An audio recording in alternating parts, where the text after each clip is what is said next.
Hello and welcome to this presentation on Antidote's Progress programme. The aim of the programme is to enhance the quality of learning by boosting well-being, student motivation and staff can-do. One of the things that has changed, which we didn't realise would change, is the quality of teaching. And as we've been working on people's attitudes and where they like the school to go to, and they've been focusing on themselves, I think they've also been thinking about the bottom line for us, which is good quality teaching and good quality learning. And we have had staff move from inadequate this year to good through all the different things that have happened. And also the children's behaviour has changed.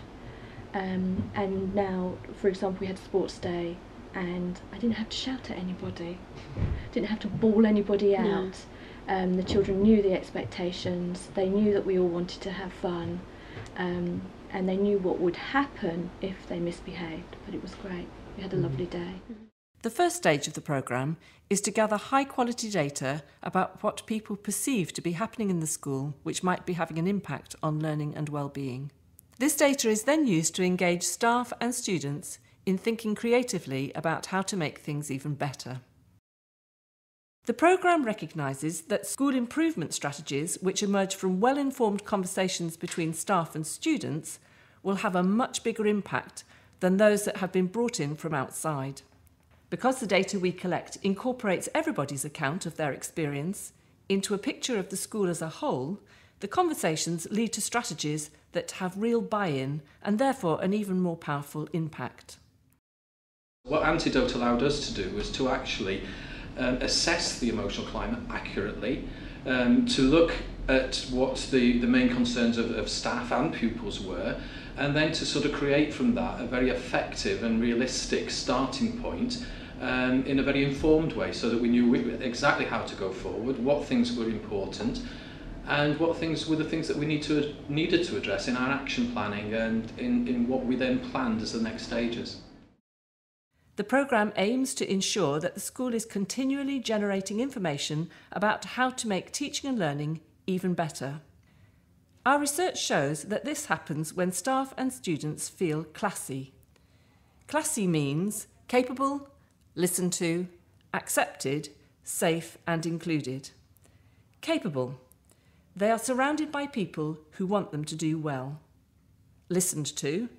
Confident that what they say may lead to change. Accepted that they can be who they are rather than trying to fit other people's expectations of who they ought to be.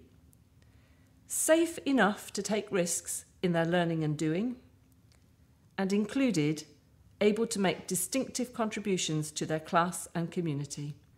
These are the dimensions measured by our Environment for Learning survey. One of the things that we think would be important is, do you feel safe in the school? Because obviously that's a big issue, because if you don't feel safe then you can't learn. Our research also showed that the more classy students feel, the more powerfully they engage as learners. Schools that opt to use our Powerful Learning survey as part of the programme, or on its own, can track the extent to which students think they are developing their personal learning and thinking skills. In the online Environment for Learning survey, a guarantee of confidentiality ensures that staff and students can be honest in how they respond about their current experience of the school. Everyone can feel they have a voice in what happens. For the first time here, probably for a long time, it gave a very specific voice to the pupils and to the support staff. We have today the school council, some people from the support staff and some teachers to give their presentations. Our main concerns were a need for better communication, a sense of being supported, having a sense of being valued. There are people who get annoyed, go off feeling annoyed and don't really tell people what they are feeling. The questions for staff and students in the Environment for Learning survey are answered on a 6-point scale. The 60 questions for students in the Powerful Learning survey are answered on a 4-point scale. Participants in the surveys can look at their results to see how they rate the school's emotional environment and the power of their learning. By looking at the two together, They can think about how they might be linked. Even more powerful is the opportunity the data provides for a school community to reflect on the quality of communication, relationships, and organisational factors across the whole school, and how these affect people's capacity to teach and learn. We generally find that there are patterns in the data from the Powerful Learning Survey about how classes and year groups rate their learning. Having processed the first set of data, the second stage is to design a follow-up survey. This is designed to develop explanations of the first set of findings and to explore in depth what is happening in a specific school.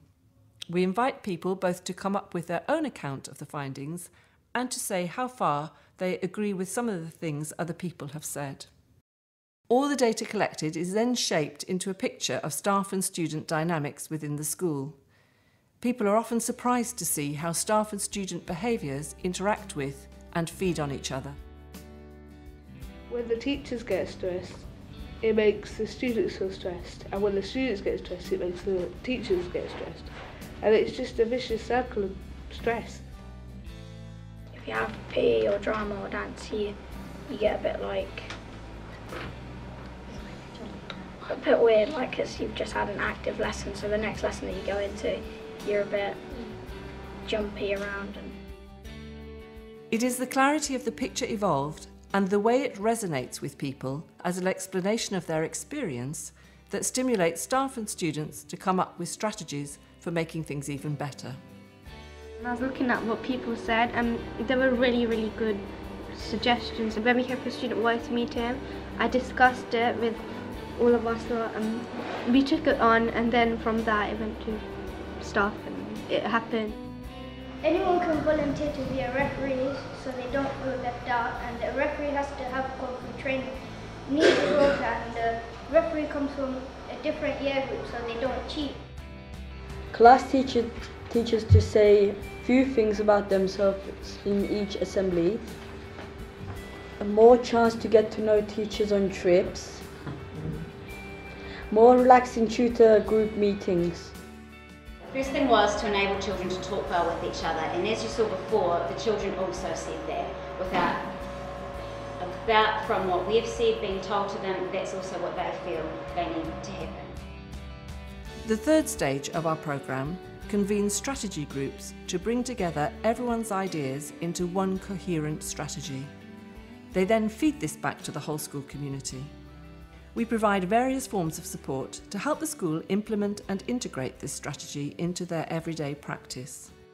After a time, we use a third survey to assess how far the school culture has shifted and to stimulate a further conversation about how to make it even better.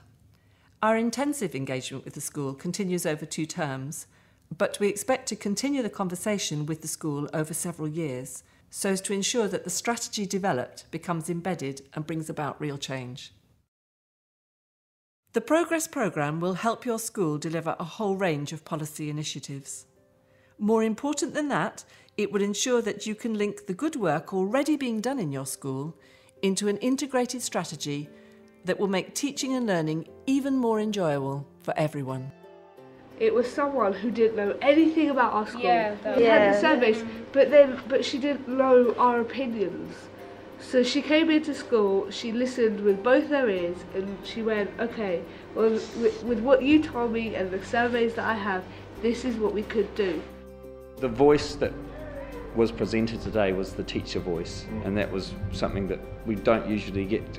Usually we get a voice coming from senior management that has got its own directives, and what the voice was classroom teacher based, and that's a voice that needs to sort of be heard in schools.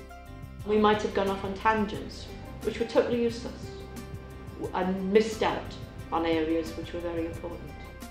This freedom to speak without being observed by me or in a critical kind of way. Having that freedom to do that and then make a plan from that showed them they could do it. The value in this process is about moving everybody to think about the learning environment, to think about how they can make it change and make it different and make it much more worthwhile for everyone in the community.